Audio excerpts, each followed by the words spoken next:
This is a demonstration of problem 1344A, journalizing dividend and treasury stock transactions, preparing a statement of retained earnings, and preparing stockholders' equity.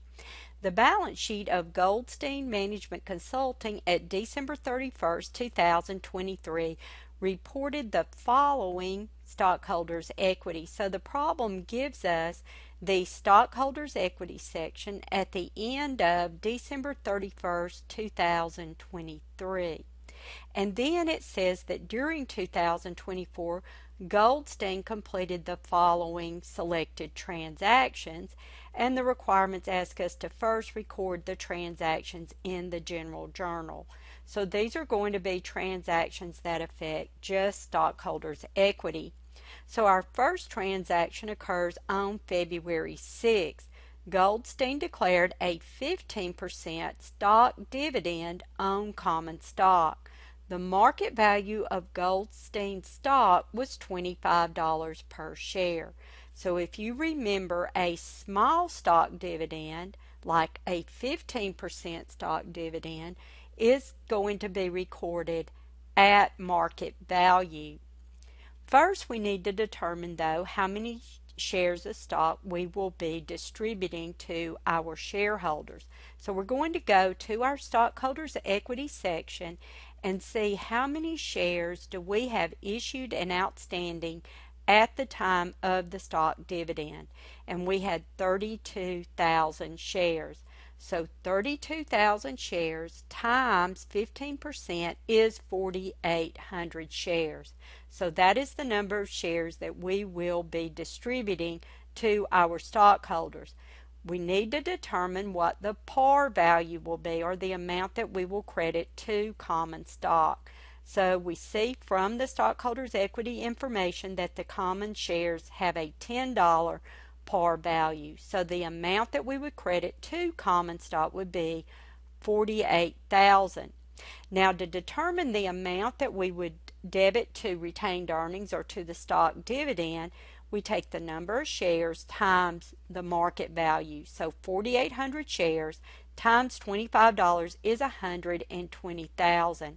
Subtracting the par value of the shares, we see that we will record $72,000 of additional paid-in capital. So let's record the stock dividend on February 6th. We would debit stock dividend for $120,000. We would credit common stock dividend distributable, since we haven't actually distributed the shares yet, for the par value are $48,000. So that's 4,800 shares times the $10 par per share. And then the paid-in capital is going to be the difference, or $72,000. Now then it says on February 15th we distributed the stock dividend. So we would then debit stock dividend distributable for the $48,000, and we would credit common stock for $48,000 and send those shares out to the stockholders. On July the 29th, the problem states that the company purchased 2,300 shares of treasury stock at $25 per share. So remember, the treasury stock is their own shares, and we record those at cost. So $2,300 times the cost would be $57,500. And we would debit treasury stock for that amount, and then we would also credit cash for the same amount.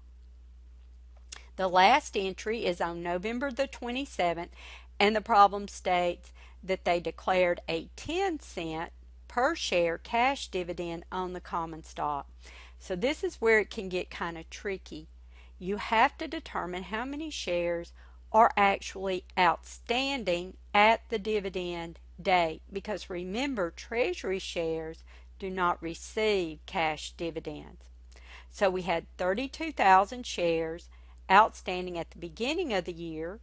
We had a stock dividend and issued an additional 4,800 shares, but remember, we bought back 2,300 shares on July 29th, so we actually only have outstanding 34,500 shares, and giving each of those 10 cents would make our cash dividend $3,450. So we would debit cash dividends for that amount, and we would credit dividends payable for the same amount. The second part of the problem, or the second requirement, asks us to prepare a retained earnings statement for the year ended December 31st, 2024. So we start our retained earnings statement with the retained earnings for the beginning of the year, but it would really be the end of December of the last year. So that's going to be $160,000 based on information that was provided to us in the problem. It also tells us that Goldstein had net income for the year of $90,000. So we would add that to our beginning retained earnings and get a subtotal of $250,000.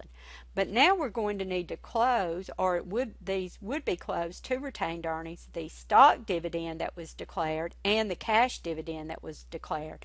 So from our journal entries, we can see that our stock dividend declared was $120,000, which would be subtracted from retained earnings, and our cash dividend declared, remember, was the $3,450, and that would also be subtracted.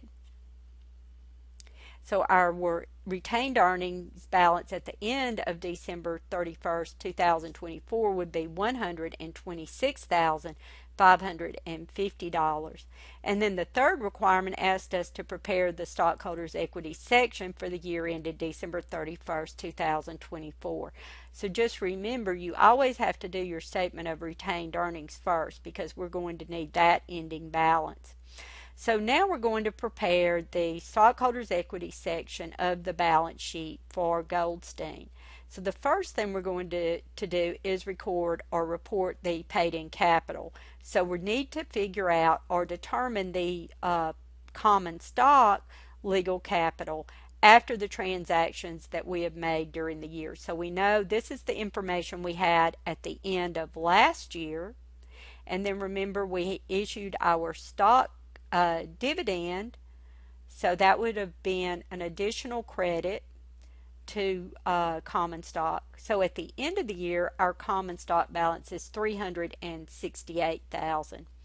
And then we also need to do that for paid-in capital. Our paid-in capital at the end of the previous year was $330,000, but from that stock dividend, we had an additional paid-in capital of $72,000. So our ending balance in paid-in capital for common stock is $402,000.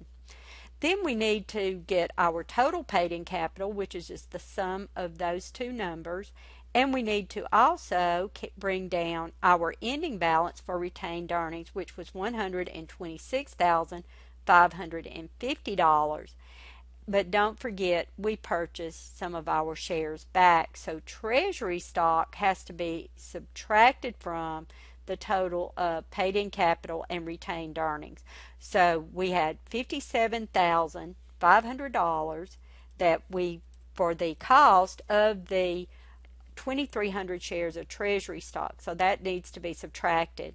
So at the end of December 31st, 2024, total stockholders' equity for Goldstein would be $839,050. And that is the conclusion of the demonstration for problem 1344A.